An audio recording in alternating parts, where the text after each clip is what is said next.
Baik, sebelumnya kita telah membahas UJT untuk eh, sampel berpasangan ya. Nah, sekarang kita akan melanjutkan pembahasan UJT untuk dua sampel independen atau saling bebas ya. Independen, saling bebas.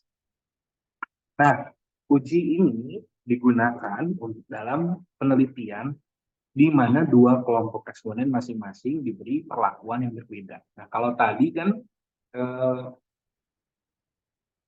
respondennya itu atau sampelnya itu diberi treatmentnya sama ya, sama-sama diberi pelatihan. Nah, kalau di sini bukan sebelum dan sesudah yang jadi kata kunci. Ya. Jadi di sini adalah lebih ke perlakuan yang berbeda itu yang ingin diamati. Ya. Nah, contohnya di kasus pertama kita ingin melakukan penelitian untuk mengetahui mana yang lebih efektif antara beriklan di sosmed dan beriklan di TV. Ya. Kemudian misalkan kasus yang kedua, kita ingin mengetahui perbedaan sikap politik antara dosen dan mahasiswa. Nah, tentu uji T untuk data berpasangan ini kurang relevan. Kenapa kurang relevan? Karena sampel dalam kedua kasus tersebut adalah independen atau saling bebas. Ya, jadi misalkan di kasus pertama, kalau beriklan di sosmed ya berarti pasarnya itu yang di sosmed ya. Kalau beriklan di TV ya pasarnya itu di TV ya.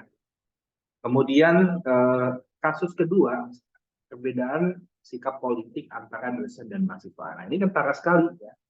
Dosen ya dosen, mahasiswa mahasiswa, bukan orang yang sama.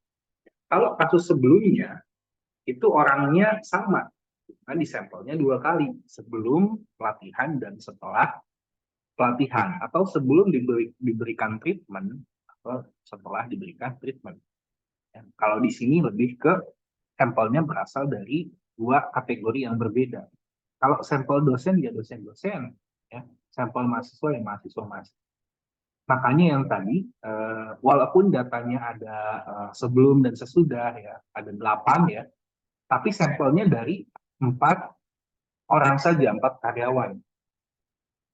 Nah kalau di sini misalkan nanti kita akan bahas, nah di sini ya, contoh kasus, ya, di sini ada 10 orang dari kategori A dan 10 orang dari kategori B. Ini orang-orang yang berbeda. Bukan satu orang kemudian dua nilai, bukan. Ini 10 orang, ini 10 orang. Jadi orangnya berbeda. Nah, kembali lagi, nah, ini ada asumsi ya, ketika sampel berukuran kecil. Nah, ini sebenarnya asumsi yang kalian bisa baca-baca aja. Kita nggak akan pakai di pembuktian perhitungan, tapi ini penting untuk dipelajari kalau kalian nanti mau skripsi ya, bagian uji ini. Khususnya kalau misalkan pakai metode. Nah, hipotesisnya di sini, nah, hipotesisnya kalau tadi itu mu D, selisih dari rata-rata A dikurang B, kalau ini adalah rata-rata A dikurang rata-rata B. Gitu. Nah, ini kalau dua arah, sama dua arah, kemudian yang satu arah.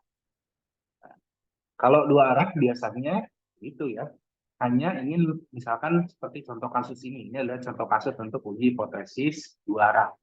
Ya, hanya disuruh selidiki apakah terdapat perbedaan. Nah, gitu kan. Nah, ini H1-nya ya. Apakah terdapat perbedaan rata-rata hasil belajar yang signifikan di antara kedua tipe siswa berdasarkan preferensi tokonan.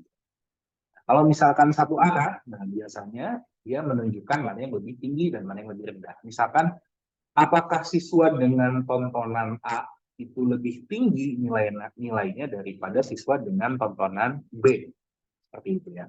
Saya ulangi, kalau misalkan dua arah ini hanya menunjukkan terdapat perbedaan antara siswa dengan yang suka tontonan A dengan siswa yang suka tontonan B.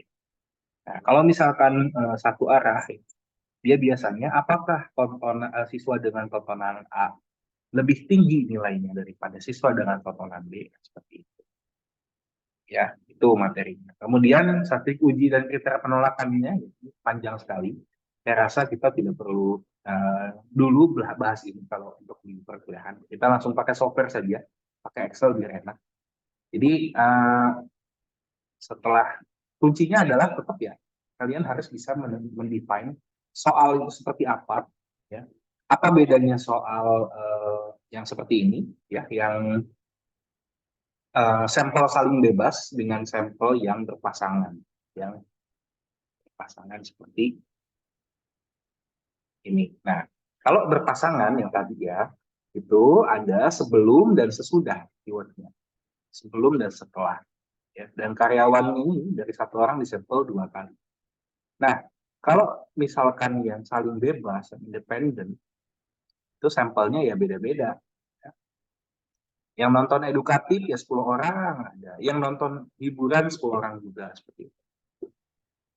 Ya, kita akan lanjut contoh kasus di video berikutnya. Ya, terima kasih.